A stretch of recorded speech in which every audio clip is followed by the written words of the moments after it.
ओम गुरुवे नमः। तो आज हम अपना फर्स्ट चैप्टर का नेक्स्ट टॉपिक करेंगे and that is laws of chemical combination.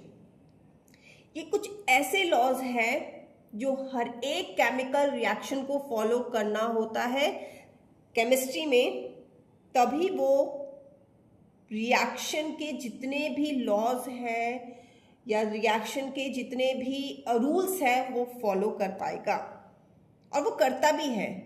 ठीक है, मोस्टली रिएक्शन जो है वो ये सारे लॉज को फॉलो करते हैं। अच्छा, इसका मैं फर्स्ट लॉ की बात करूं तो लॉ ऑफ केमिकल कॉम्बिनेशन की अगर मैं बात करूं तो हमारा जो फर्स्ट लॉ है and that is law of conservation of मास।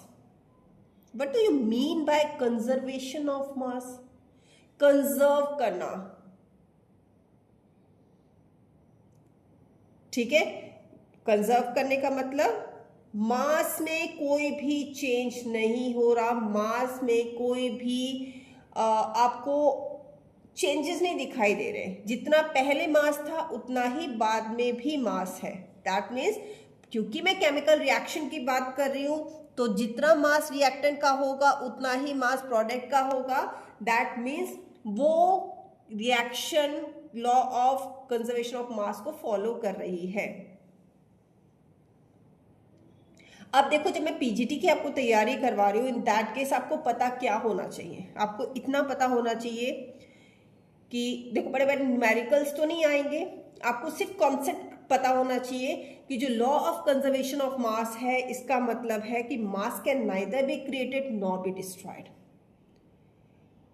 या फिर total mass of reactant is always equal to total mass of the product. ठीक है, ये डेफिनेशंस हो गई जिसमें आपको ये पता चल रहा है कि जो रिएक्टेंट और प्रोडक्ट का मास है वो हमेशा इक्वल रहता है। अब इसमें इंपॉर्टेंट सबसे ज्यादा क्या है? सबसे ज्यादा ये कि ये जो लॉ है वो दिया किसने है? ये जो लॉ है वो दिया है एंटोनी लेवॉइजियर ने। ठीक है, जो एंटोनी लेवॉइजियर है, देखो अलग अलग प्रोनाउंसिएशन होती है, बट जो हम लोग बोलते हैं दैट इज एंटोनी लेवॉइजियर या लेवॉइजियर। ठीक है, सेम थिंग। तो ये लॉ इसने दिया है और इसमें इसने इतने अच्छे से बोला था कि जो रिएक्शन है उसका जो मास होता है रिएक्टेंट का वो हमेशा इक्वल होता है प्रोडक्ट के मास से। ठीक है, and the next law is law of definite proportion. अब ये जो लॉ ऑफ डेफिनेट प्रोपोर्शन है ये दिया किसने था? जोसेफ प्राउस ने। ये प्रीवियस क्वेश्चंस या प्रीवियस ईयर में आ चुका है। ठीक है, अब इसमें होता क्या है? इसमें जो केमिकल कंपाउंड होता है वो always contain the same element combined in the fixed proportion by mass, irrespective of its source of or method of preparation।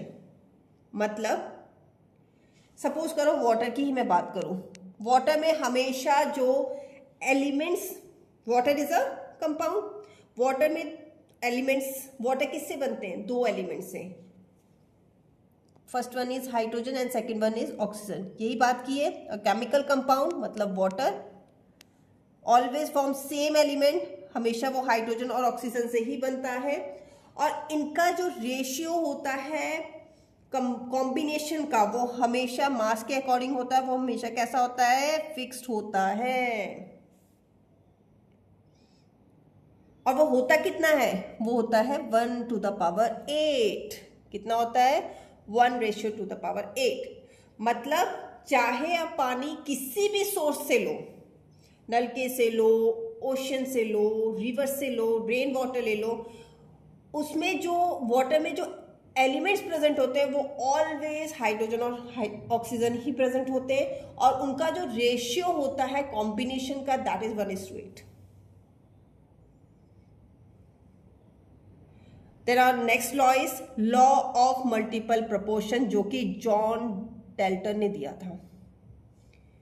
इसने ये बोला था कि जब भी दो elements, when two elements form more than one compound, जब भी दो डिफरेंट एलिमेंट्स कंबाइन होते हैं और वो एक से ज्यादा कंपाउंड बनाते हैं, जैसे ले लो कार्बन और ऑक्सीजन, दो एलिमेंट हो गए, जब ये कंबाइन करेंगे तो ये CO2 भी बना सकते हैं और ये CO भी बना सकते हैं।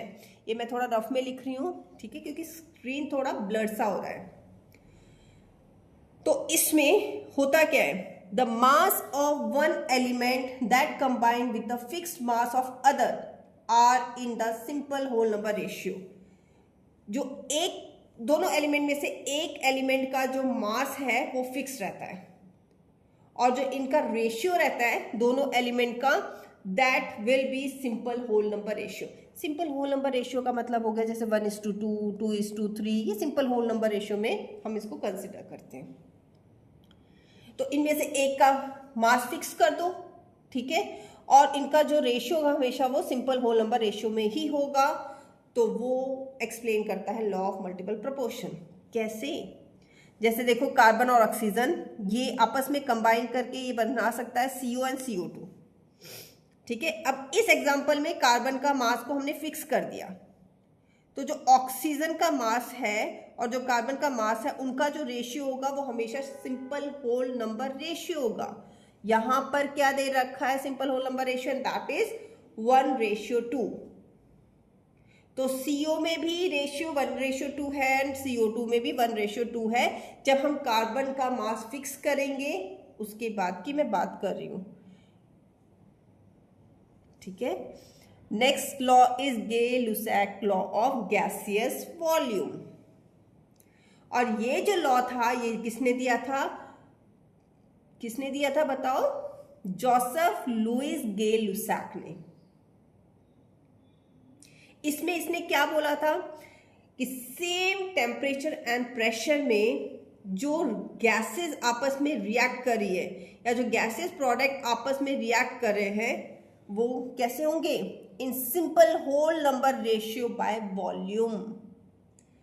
अगर आपको याद होगा तो मैंने पहले मतलब मैंने लॉ ऑफ मल्टीपल प्रोपोर्शन में बोला था, मास की बात की थी, डेफिनेट प्रोपोर्शन में भी हमने मास की बात की थी, है ना।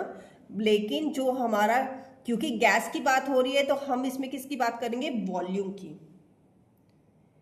कि at same temperature and pressure जो भी गैसेस आपस में रिएक्ट कर रही है या उनके जो गैसेस प्रोडक्ट आपस में रिएक्ट कर रहे हैं वो कंबाइन होंगे सिंपल होल नंबर रेशियो से बाय वॉल्यूम। अब आप बोलोगे मैम क्या बोल रहे हो आप, देखो सपोज वाटर आप बॉईल कर रहे हो, वाटर लिया उसको बॉईल किया, गैसेस फॉर्म में आ गया ना, तो इसमें क्या प्रेजेंट होगा, 2 वॉल्यूम ऑफ हाइड्रोजन और 1 वॉल्यूम ऑफ ऑक्सीजन को जब हम कंबाइन करते हैं तो हमारा 2 वॉल्यूम ऑफ स्टीम बनता है जो कि गैसेस फॉर्म में है।